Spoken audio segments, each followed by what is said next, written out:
English major turned accountant Walter Miller is a transformational accountant who helps professional service providers grow their business of their dreams. His company, Norman Professional Services, delivers fractional CFO services to overwhelmed entrepreneurs who feel allergic to their accounting. His signature 6-step process called Profit has helped entrepreneurs make more money, work less, and sleep better at night. Let's see what makes Walter so buzzworthy.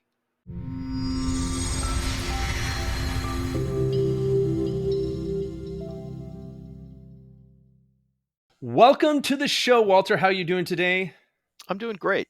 It's a beautiful day out in Chicago. Chicago. What's the temperature in Chicago today? About 72 right now. 4 days ago, it was Whoa, that close is to 100. So, yeah. nice. I bet you in Springfield it's in the 90s. Yeah, I Yeah, it's couldn't tell you the temperature in yeah, Springfield, no, but no. where I I am, it's happened great. to have looked by accident today. I saw a couple places. Um, uh, for those in the audience, Walter and I were talking in the green room, and we were talking about where we're calling from. And he obviously is Chicago, and I'm in Richmond, just outside of Richmond now. And again, apparently, Walter grew up in the Richmond area. Went to high That's school correct. here at a very prestigious private school, but now has lived in Chicago for how long now? Did you say 89? We moved here in 89, yeah. Yeah, Wow, 25 years. Congratulations. yeah. No, That's 35. no 35. Jeez Louise, I can't even Yeah, do math anymore. Jeez yeah. Louise, 35 years. 89. I had I will not date myself. Okay. Yes, but I was alive, so that was good. Good. And I'd already contributed to the workforce. So there, Okay. there you go. All right. So you have a firm, Norman Professional Services. So let the audience know a little bit about what you do. We are a fractional CFO company, Mhm. and other outsourced accounting resources. So, we in our full service engagements, we sit in the CFO seat, the controller seat, and the worker bee bookkeeper seats for clients. That doesn't describe all of our clients, describes some of them. But we're almost always sitting in the fractional CFO and sometimes the fractional CFO controller seat. Gotcha. And so, what type of companies do you guys prefer to work with then? Well, a couple things. One, our if we just sort of look at stark demographics, our clients are typically approaching a million to maybe 10 or 12 million on the top side. Headcount is usually 2 or 3 on the small side to maybe 25 or 35 on the large side. We've had a client or two over the years that's larger than that, but that's the spot of the bell curve. Mm-hmm. Our clients are past startup. Um, and all of our clients are in the service businesses, predominantly B2B, but not exclusively. But I always say all of our clients are somehow turning time into dollars. Mm, So for some, that's an attorney, could be a marketing agency, could be a web developer, but it could also be someone that builds houses or paints houses. gotcha. What they're not is they're not manufacturers, they're not Mhm. retailers, they're not Mhm. e-commerce. Gotcha. They're somehow churning time into money. Love it. Love it. Leveraging talent, as I say. Yes. We've been in the service based business marketing for almost 2 decades now. So I totally understand that. But yes, it is a different. Working in that e-commerce and retail is so much different. Business models are different. Cash flow's different. Mentality towards cash flow is probably a lot Mhm. different as well. So what brought you to, how long have you guys been in business for one? We've been in business for 20 years. Okay. I started the company 20 years ago. Okay. Congratulations. So you, Right. you were 2004 then? Yes. I Mhm. started Buzzworthy, or actually the first iteration of Buzzworthy, Buzzbiz Studios in 2005. Okay. Good for Yeah. you. So there you go. So another thing we have in common. All right. So what were you doing in 2004 that made you decide that you wanted to open up? Was it a fractional CFO company to begin with, or did it start as a CPA firm? Well, let me go What back a what what little that look further. Let me go like? back Okay. a little further, because my route to accounting is not a normal one. I went from actor to accountant, which is not the normal route for accountants. If we'd met back in '89 when I moved to Chicago, two things would have been very different. You would have found hair on my head, and I was also a struggling actor. I discovered that I hated being an actor and a waiter. So I became an actor and accountant. I was an English major by degree. I went back to school, took some accounting classes, and I started working in public accounting. I'm not a CPA, but I did all their grunt work for about 2 decades. Wow. And what happened in 2004 was I had one too many tax seasons. Um, the stress is awful, the hours are brutal, and Mm. it was time for me. And the tax part of the work was never the most interesting part for me. Um, so I didn't immediately start the business. What I did is I found a job in a small company as their controller. I had a great boss. It was a great place to work. Wasn't planning to do anything. But not long after I started that, bookkeeping side jobs sort of dropped out of the sky and fell in my lap. Um, and I have 3 adult children. They were no longer little, but they were still young enough that side money interested me. So I said yes. And I said yes again and again and again and again. And before I knew it, in about 2 months, I had 10 clients, none of whom I had gone looking for. They all found me. And so Wow. I said, wow, this never happened to me before. So what have I Mhm. wandered into? What started as beer money was like now really good single malt scotch money. I love it. I love So, it. so I realized I'd stumbled into outsourced bookkeeping and I was attracting opportunities for people who needed bookkeeping help. It just wasn't a full-time job. And when you describe companies like that, they're everywhere. Um, Mhm. Oh, most of us. um, yeah, yeah. I had just started to learn how to network. I joined a networking group as part of my professional development. So I began to seek that work intentionally. That pretty quickly led to referrals. And Mhm. very early in the game, I went back to my boss and I said, "Hey, would you like to be a client instead of an employer?" And he said yes. And he was a client for about 9 years. That formed a template that's still true today, which is that for some of our clients, we are their accounting department. Um, um, so the first iteration, we were a bookkeeping play. What I realized pretty quickly were two things. One is if I stayed exclusively in the bookkeeping lane, I was going to be competing on price, and I did not want to compete on price. Mm. Mhm. Um, Mhm. the other thing I realized was I'm just smart enough to listen to clients, and the clients were asking me for services that were beyond bookkeeping. They wanted help with budgets. They wanted help with pricing models, with compensation models. They wanted to be able to forecast cash flow. They Mhm. needed to know how much a project profitability. And these were all things in the last accounting firm I'd worked in. We did a lot of advisory work, and so they were all things I knew how to do. So I just started saying yes. And then if you fast forward to where we are now, all of those things that we started doing on a haphazard basis and an as requested are now much more formalized in how we go to market and how we present the value we bring to the small business owner. I love it. We have so much in common. I was actually a aspiring professional musician Okay. back in the early days, and actually I'd had a few professional gigs. I was a jazz trombonist at the age of 13. Then when that everybody went to high school, the band broke up. Hmm. But we'd recorded an album. We did a tour down the West Coast, ended up in Disneyland and played on stage Cool. there and all that good stuff.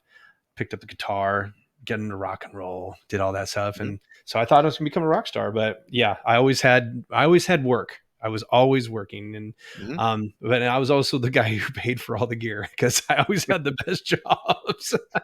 Especially when I worked for Guitar Center in San Yeah. Francisco. Yeah, it was like, Yeah. yeah, I took my sales manager would tell. He's like, you give a third of your paycheck back to the company every month. I said that sounds about right. That sounds about right. Yeah. But anyway, Huh. we started out as a recording studio in 2005, Oh, and so I had been cool. in the military for 10 years, Hmm. got to do a lot of traveling, and put me on a couple stages that I would have never had if I hadn't done that. And but I had a really bad experience with a recording studio. So my original thought was I'll be a recording artist for or a recording studio for working musicians. Hmm. The crazy thing is that trying to survive off of starving musicians is a horrible business plan. So we got into Yeah. media production and all the things that I can do. And small business has always been something that I've always been interested in.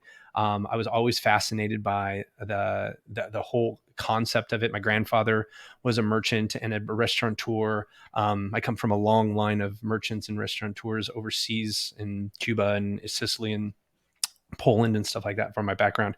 But over the years, we kind of the same thing where it's like, well, we're doing the media production, but they're asking for the strategies. They're asking for the implementation. They're asking for this. It's like, oh yeah, we could do that. We can do that. And then eventually we became a creative agency. So a lot of similarities here in the arts to the professional services realm and entrepreneurialism. That's awesome. So after this many years now, 20 hmm years in business, what keeps you going? Because I know you've been through some bumps.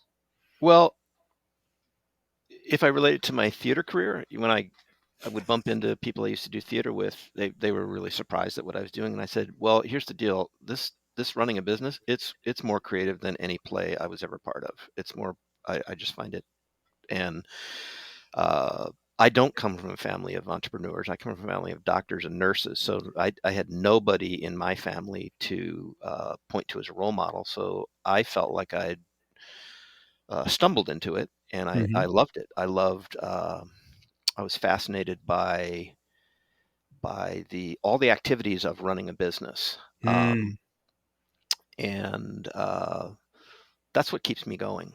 I think just the is excitement, the the adventure, excitement. because it's never the same year to year. Like, there's always Yeah, a new thing. there's the phrase working, working in your business and working on your business, and Yes. I feel very fortunate. I am one of I I have many clients who hate to work on their business. It's very hard to get them to spend time to work on their business, Oof, but I that's actually real. enjoy that. I enjoy that part of what I do, Yeah. uh, working on my business. I like Oh, yeah. developing teams. I like developing systems and processes and making them better.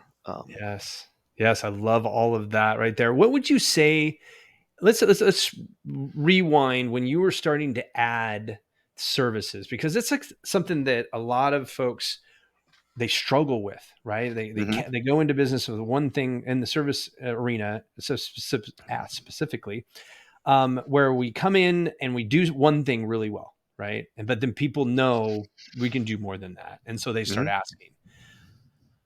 What was the biggest challenge as you started adding more than just bookkeeping to your menu of services? I think the biggest challenge was having to reposition how I describe myself to the market. Um, That's good. I Hmm. actually I actually took about a year and just and exited every networking group I was part of, and went very internal with my staff, and did a lot of internal soul searching about what is it.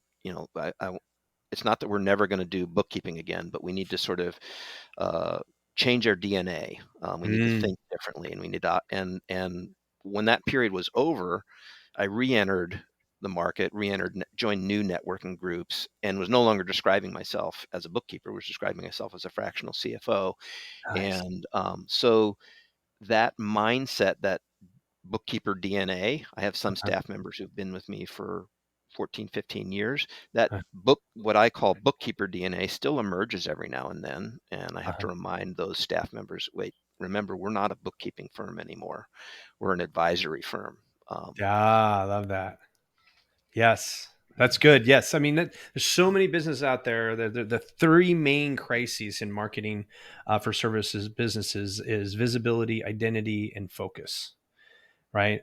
And one of the things is like you went through this total introspection to find your new identity, and merged into, basically was a caterpillar turned butterfly. That's a huge thing, and most people don't do that. So kudos to you for doing the work, because that's a lot of work to do. um Especially getting everybody to align with it in the firm as well. Mhm, But then, so when they get that identity, but having that focus of saying, hey, listen, yes, we're going to do these things, but we're being introduced as an advisory firm. We're being mhm, introduced as a fractional CFO. Having that focus is probably one of the biggest things that helped you get through that transition, because there's so many people who say, well, we're a fractional CFO, controller, and bookkeeping firm, is what they'll try to say. And then, so that lack of focus and lack of identity now confuses people. Well, which one is it? Are you right. schizophrenic? Mhm, That stuff. It's like, I actually worked with a fractional CFO a couple of years ago, who worked with commercial construction companies, contracting companies, 10 million to 30 million.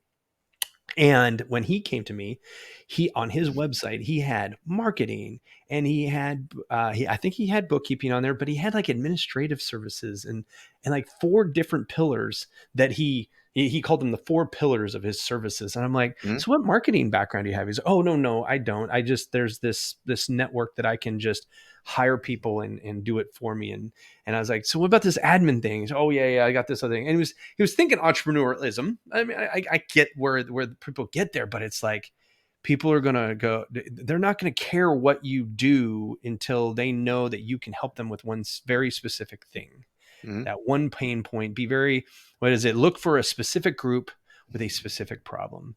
And which group do you find yourself gravitating towards Well, mostly? that's a really interesting question, because that's another metamorphosis we've gone through in the past, I would say 18 months. Okay. So if you'd gone to our website maybe 3, 4 years ago, it Mhm. would have told you that we worked with attorneys and creative agencies, that those were our two big Interesting. niches. Okay. That That's, was true. That was true. yeah. And um, but um, I found we were having trouble getting traction in those particular verticals. Mm, And when I took a look at the kinds of people that we were attracting, and the kinds of, more importantly, the kinds of people we were retaining, mm, what I perceived was a commonality, not by industry, but by I call it entrepreneur demographic. So, okay. and the way I describe it is, we work really, really well with the overwhelmed entrepreneur.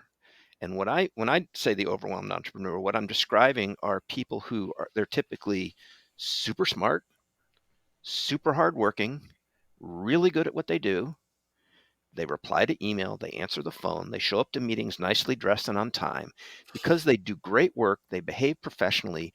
These people build businesses organically, usually with almost no planning. They build a Mm. business organically, and we're encountering them usually 1 to 4 years down the road when they have the "Oh shit, what have I done?" moment. Because they've created a Frankenstein monster, Right. and they've lost control. A lot of times they've lost control of their lives. They're working, the attorney who left big law because they didn't want to work 70 hours a week is now working 70 hours a week and sweating payroll. Um, and so these people, they didn't go to school for any of this stuff. Right.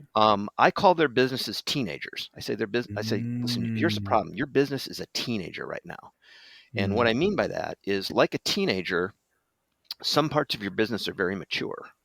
The parts of your business that is usually mature, if they're talking to me, usually they know who their client is. They may not be able to fill out a form that says my ideal client does this, this, and this, but right. they're smart enough to, when a good solid opportunity comes across their path, Mm, they know how to recognize it, they know how to close it, and they know how to service that client, right. and they know how to keep that client. Again, it may not be perfect, but it's good enough that they're building a book of business. Right. All of the other systems in their business are usually immature relative to that one. Mm, So that includes me in accounting, that includes guys like you in marketing, that includes HR, includes all mhm. these other. Oh And yeah. what I find is that these entrepreneurs, a lot of times they're existing. Well, I don't know about you, but I've read a lot of books about entrepreneurs. I still have yet to read the chapter on how lonely it can be as an entrepreneur. And so what I Mm, find in my prospects is they don't know, they're suffering, and they don't know that they don't have to suffer. Um, they're walking around thinking, well, when you run your own business, you work 70 hours a week. Well, yes, some people do, but not everyone does. Um, in terms of numbers, they often have shame and embarrassment about numbers. Like, geez, I should know all this stuff. It looks like everybody else when I go to a networking meeting, everybody else knows that. I'm here to tell you, no, everybody else doesn't know that.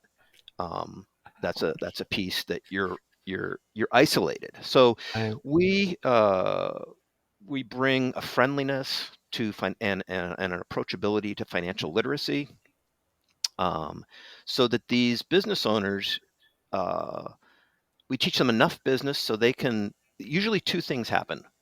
The biggest set is they go back to doing it, whatever they want to do. They go back to building websites. They go back to being an attorney. They go back to being a painter. Mm. Maybe not as many hours in a week as they used to do, but they Hmm. can get back to doing what they love because the business part of their business is controlled. They know what information they need to keep an eye on. They've created a set of vital signs for the business, and we feed them that information. So we only need to talk when things are abnormal. That's Mm. probably the largest subset. And then there's a smaller subset, but a very interesting subset, who once you start to feed them that information, they go, holy cow, I've created a cash machine, haven't I? And you can help me like milk this cash machine, can't you? And we work really well with both of those kinds of entrepreneurs. That's awesome. So when we're talking about these teenage companies, right? Right. Sometimes we don't know we're a teenage company until it's too late, right? I remember my teenage company years, and it was a very lonely time, and I had basically burn it down to really build a company that I wanted. I owned a job, multi Hmm. seven figure company that I was not even pulling six figures out of to live off of. So entrepreneurial poverty is a big thing that I see in the small to medium sized service businesses Absolutely. specifically, right? And so you talk about overwhelm. Give the listeners an idea of some of the symptoms that they should keep an eye out if they haven't already brought in professional financial advisory firm or a professional bookkeeper slash controller, or if they're big enough to bring a CFO in. So they're in that multi seven figure realm. They haven't brought in that type of team yet. What are the symptoms that they should be that should trigger the fact that they should be calling somebody like you? Well, I would answer that in three realms. Let's start Okay. with the financial symptoms. The financial symptoms would be uh, they have consistent trouble making payroll. Um, they pay everyone else but themselves. Um, they their customers are late on paying them money, so that their money always feels scarce, or um, there's a scary aspect to money. So that's a financial part. Then I would say they could pay attention to operations. So our billing is always, how come we can never get billing out on the first week of the month? It takes us the entire month to get last month's billing out. Hmm.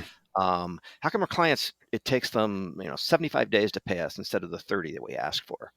How come I don't kn- how come I don't see an income statement until 5 months after the month is over? So there's systems things they can look for. Hmm. And then the other I would say um, are emotional. Is your family upset because they never see you at dinner? Does your spouse complain that you never make family events? You've never seen your kid's t-ball game, your daughter's dance recital, whatever the family event is. Hmm. Um, and then are you uh, constantly having to rescue your team, right? So you're not being the business owner, you're having to get in there and fix the problem with the client. So if they feel time starved, Hmm. um, uh, uh, and they're often telling themselves, "I work way too hard for too little money," that's a key sign.